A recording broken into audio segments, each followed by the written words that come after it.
உலக மக்கள் எல்லோருக்கும் வணக்கம். நான் உங்கள் ஜி கோபால் பேசுகிறேன். இன்னைக்கு பேசக்கூடிய தலைப்பு என்ன அப்படின்னா, குரு பகவானின் பெயர்ச்சி. அப்போ இந்த குரு பகவானுடைய பெயர்ச்சி எப்போ நடக்குது அப்படின்னா, வரக்கூடிய ஜூன் மாதம் 2ஆம் தேதி இரவு 1:50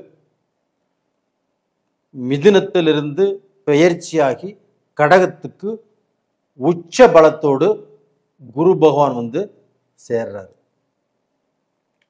அப்போ இந்த பெயர்ச்சி ஆகப்பட்டது ரிஷப ராசிக்காரங்களுக்கு எப்படி இருக்கும், இதை பற்றி தான் இந்த பதிவில் நம்ம விளக்கமாக பார்க்குறோம். இப்போ குரு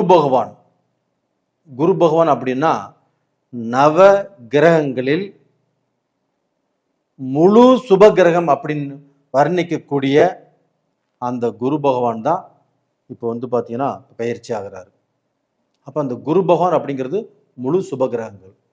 அப்போ அந்த குரு இருக்கக்கூடிய இடத்தை விட தான் பார்க்கக்கூடிய தன்னுடைய திருஷ்டியால் எங்கெங்கே பார்க்குதோ அந்த பார்க்கக்கூடிய இடத்துக்கு புண்ணியம் அப்படின்னு சாஸ்திர ஐதீகம் இருக்குது. அப்போ அந்த குருவாகப்பட்டது ஒரு இடத்துல பார்க்குறாங்க அப்படின்னா, உங்களுடைய ஜாதகத்தில் அந்த இடமாகப்பட்டது தோஷம் பெற்று இருக்கிறது, இல்லை அந்த இடத்துல தோஷம் சம்பந்தப்பட்ட கிரகங்கள் இருக்குது. இப்போ செவ்வாயோ சூரியனோ சனியோ இருக்கிறாங்கன்னு வச்சுக்கோங்களேன்.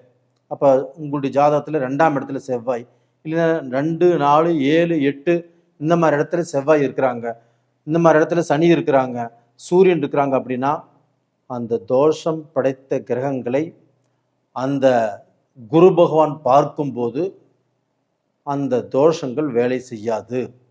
அப்போ அந்த தோஷத்துக்கு பதிலாக புண்ணியத்தை செய்யும். அப்போ அந்த குரு பகவானுடைய பார்வைக்கு அவ்வளோ பலம் இருக்கிறது. ஏன்னா அது முழு சுபகிரகம்.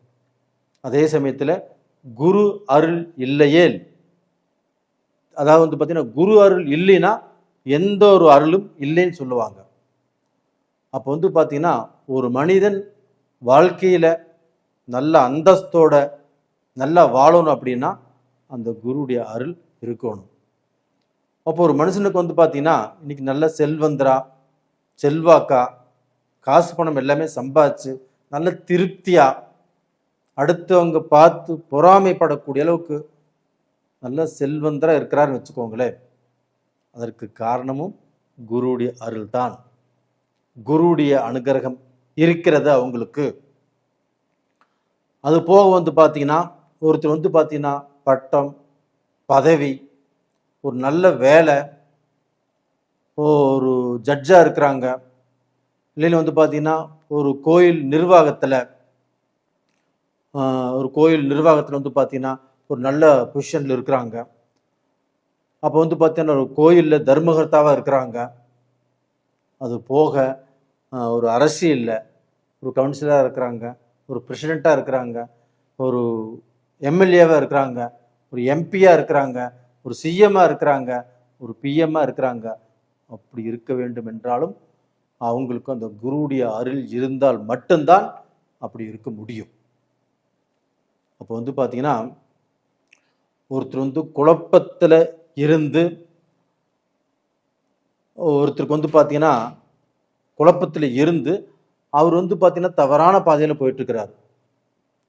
அந்த தவறான பாதையில் போகிறவர்களை நல்ல பாதைக்கு இழுத்துட்டு அந்த ராங்கான ரூட்டில் போகிறவங்களை சரியான ரூட்டில் இழுத்துட்டு வர்றதுமே இந்த குருவுடைய அனுகிரகம் தான்.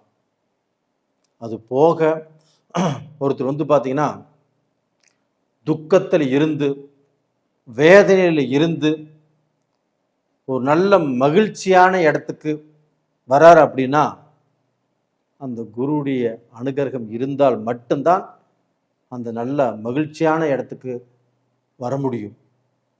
அது போக பார்த்தீங்கன்னா ஒருத்தருடைய வாழ்க்கையில் நல்ல குடும்பம், ஒரு நல்ல சந்தோஷம், ஒரு நல்ல மக்கள், அவங்களுக்கு நல்ல அக்கா தங்கச்சிக, நல்ல அண்ணன் தம்பிக, இந்த குடும்பத்தோட நல்லா வாழ்ந்துட்டு இருக்கிறாங்க அப்படின்னா கண்டிப்பாக அந்த குருவுடைய அனுகிரகம் இல்லாமல் எதுவுமே இல்லை.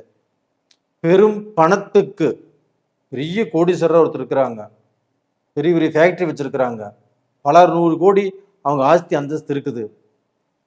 இதற்கு எல்லாமே காரணம் அந்த குருவுடைய அனுகிரகம் தான். இப்போ வந்து பார்த்தீங்கன்னா ரிஷபராசி, ரிஷபராசிக்கு 3ஆம் இடத்தில் முயற்சி ஸ்தானத்தில் வீரிய விஜயஸ்தானத்தில் அந்த குரு பகவான் உச்ச பலத்தோடு இருக்கிறாங்க. யாருடைய வீட்டில்? சந்திர பகவானுடைய வீட்டில். சந்திரன் யாரு? மனகாரகன். அப்போ அந்த மனகாரகனும் குரு பகவானும் ஒன்று சேரும்போது அந்த மனம் தெளிவடையும், மனசில் குழப்பம் இல்லாத நிலை உருவாகும். மனசில் குழப்பம் இல்லைனாவே அவங்க போகக்கூடிய ரூட் கரெக்டாக இருக்கும், அவங்க பேசக்கூடிய பேச்சு கரெக்டாக இருக்கும், அவங்க எடுக்கக்கூடிய முடிவும் கரெக்டாக இருக்கும். அப்போ இதனால் வந்து பார்த்தீங்கன்னா அவங்க வந்து நல்லா இருப்பாங்க. அப்போ அந்த மாதிரி பொசிஷனில் தான் இப்போ குரு சந்திர பகவானுடைய வீட்டில், அது எந்த இடத்துல? ரிஷபராசிக்கு 3ஆம் இடத்துல. அப்போ ரிஷபராசிக்கு 3ஆம் இடம் என்பது முயற்சி ஸ்தானம். அப்போ இந்த பீரியடில் ரிஷபராசிக்காரர்கள் எந்த விதமான முயற்சி எடுத்தாலும்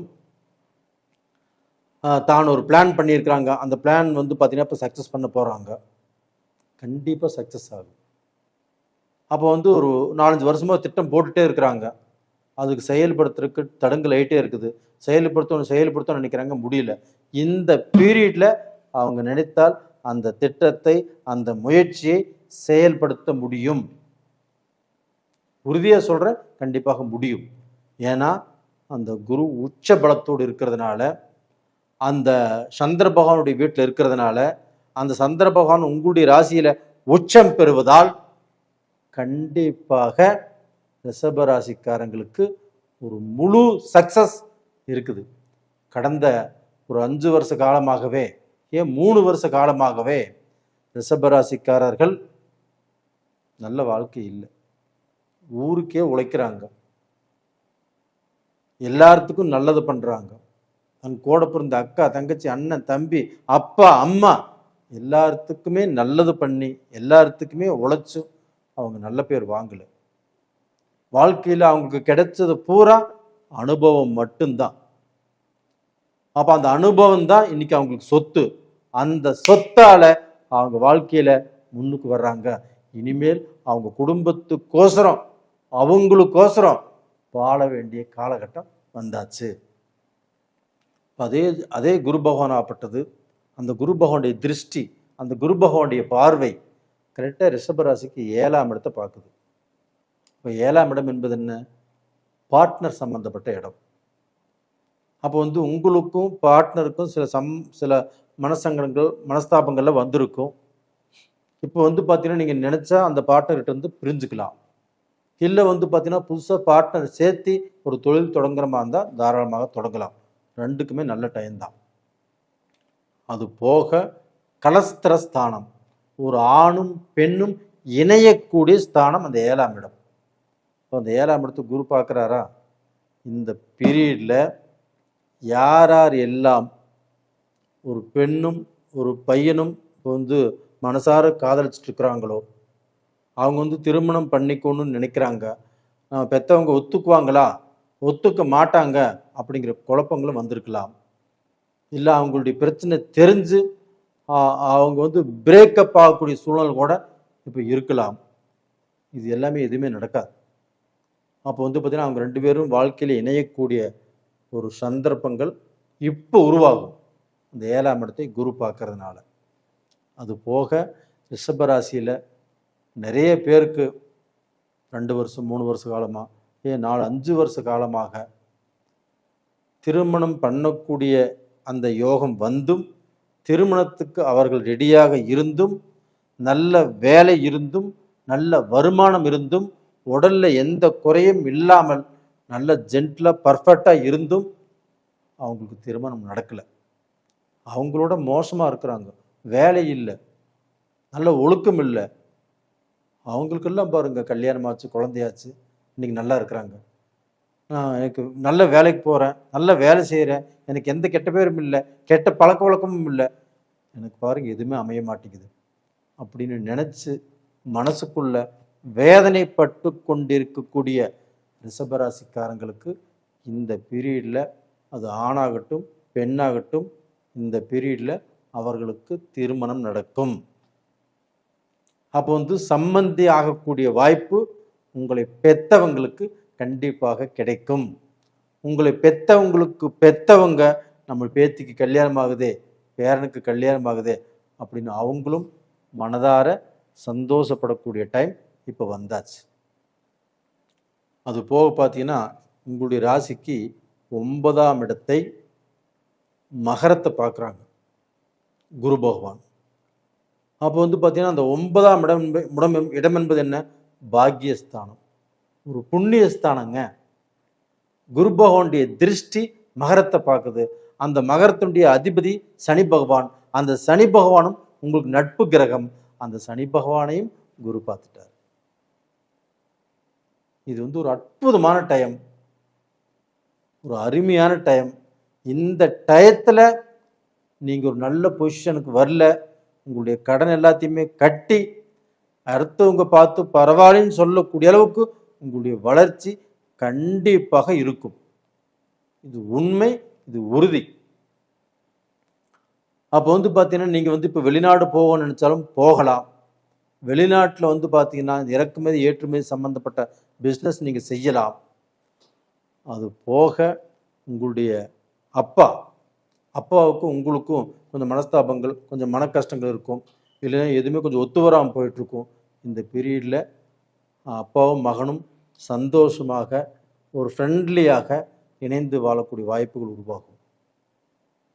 இது போக பார்த்தீங்கன்னா உங்களுக்கு 11ஆம் இடத்தை குரு பார்க்குறாரு.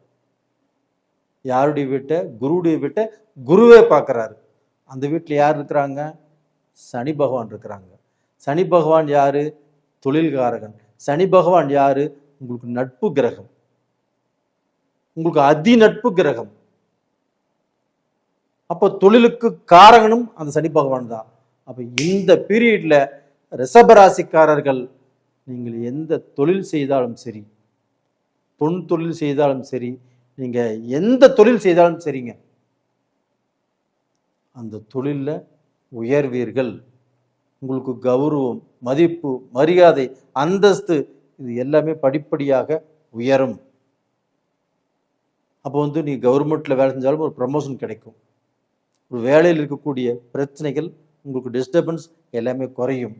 ஹோட்டல் தொழிலா, ஜவுளி தொழிலா, டிபார்ட்மெண்டல் ஸ்டோரா, எந்த தொழிலாக இருக்கட்டுங்க, கண்டிப்பாக நல்லா இருப்பீங்க.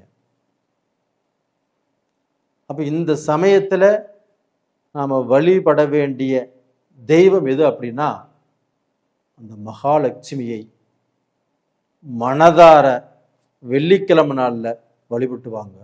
அது போக அம்பாளையும் நீங்கள் வழிபட்டு வாங்க. கண்டிப்பாக நீங்கள் நல்லா இருப்பீங்க. இது எல்லாத்த விட சந்திர பகவான்,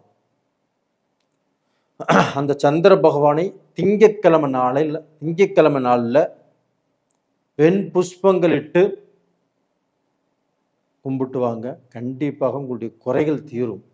இப்போ கணவன் மனைவிக்குள்ள கூட ஒரு அண்டர்ஸ்டாண்டிங் இல்லாமல், ஒரு மனஸ்தாபத்தோட ஒரே வீட்டில் இருந்தாலுமே 2 பேரும் ஒரு நல்ல திருப்தியாக இல்லாமல் வாழ்ந்துட்டு இருக்கிறீங்க.